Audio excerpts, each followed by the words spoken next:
We complete our level 1 light magic journey, and with this ending, I must warn against misaligned use of this information. Receiving the practices of the alchemy of change does not imply that we've achieved self-mastery or God presence in our holy house, the light body. We've only begun to explore and build the basic foundations that are required to build the grand Antakarana back into the rainbow body. This mantle of infinite light is given as we progress up each step of the ladder of our own unique evolution. The Master Realms have provided a staircase of initiation to guide us through the many levels of transcendence and mastery. As students of the sacred fire, we're pursuing the exercise of the alchemical formulas of true being. The power of any magic practice will match and equal the purity and power of the magician as a vessel. As with all things, humble practice and devotional dedication are required. In the grand magic, we learn to use the aura of light to produce a direct alchemical change in the being. We're learning to harness and control our own aura into something much more powerful. It becomes an extension of the source light field. When this is mastered, what humanity calls miracles are possible. The truth is they're not miracles, they are demonstrations of mastery. This takes many years to perfect to high levels. Here we're just learning the most basic premises of this immense potential to harness light as charge which precipitates change.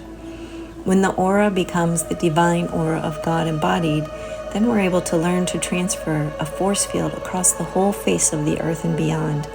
This is its potential power, and we must be highly practiced as this can ripple out to life in immense ways and must be mastered.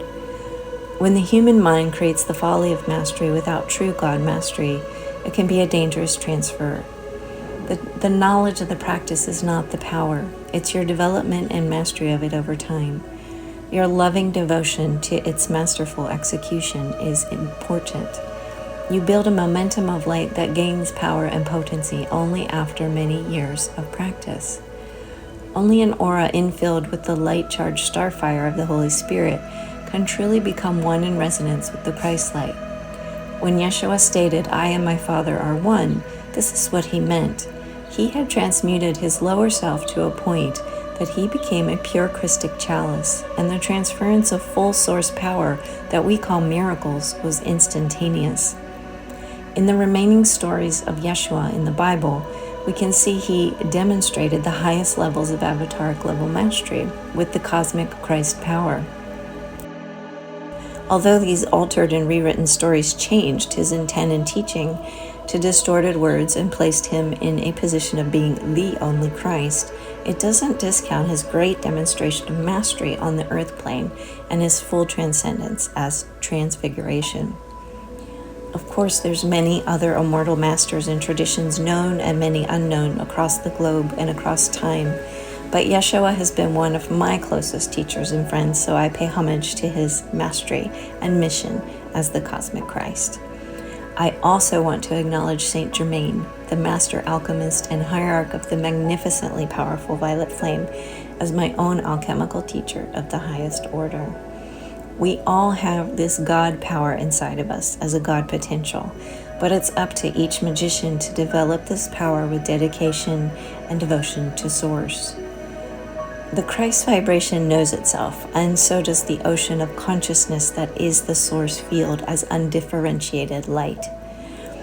If we choose to foolishly proclaim we embody it without the truth of the matching vibrational resonance, our magic will be weak and dull and possibly disruptive, and potentially new karmas as misalignments can form. You will set yourself backwards. One prayer that is a favorite of mine, which reminds us of this truth, is this: I am nothing, God is all. Therefore God is where I am. Therefore I am that I am. Therefore I am nothing. Therefore God is where I am. Therefore I am God.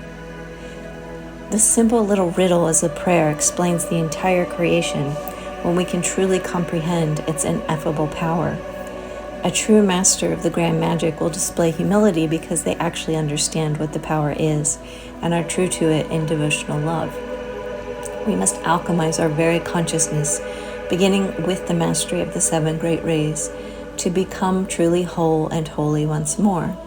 There are other cosmic rays to work with, but these core 7 are the foundational rays for mastering alchemical magic and personal transmutation. The shadows and distortions we have accumulated in our incarnations are quite tremendous, and we need to take the journey of radical responsibility to clean up our own holy house. The 7 rays are powerful tools for this task, but they are available for so much more beyond only clearing. You are training to become a creator of worlds, my friends. Did you think that would be simple or easy? We have to put down a good, solid foundation for the great work, but further study and practice will be required. You can pursue this on your own, or you can continue to work with me and advanced containers of mentorship. Blessed be as you rise into your sacred being and power. If this is our final time together, I wish you many blessings on your journey and gratitude that you have spent time with me in this transmission of God Mastery as Love Light. Namaste and peace.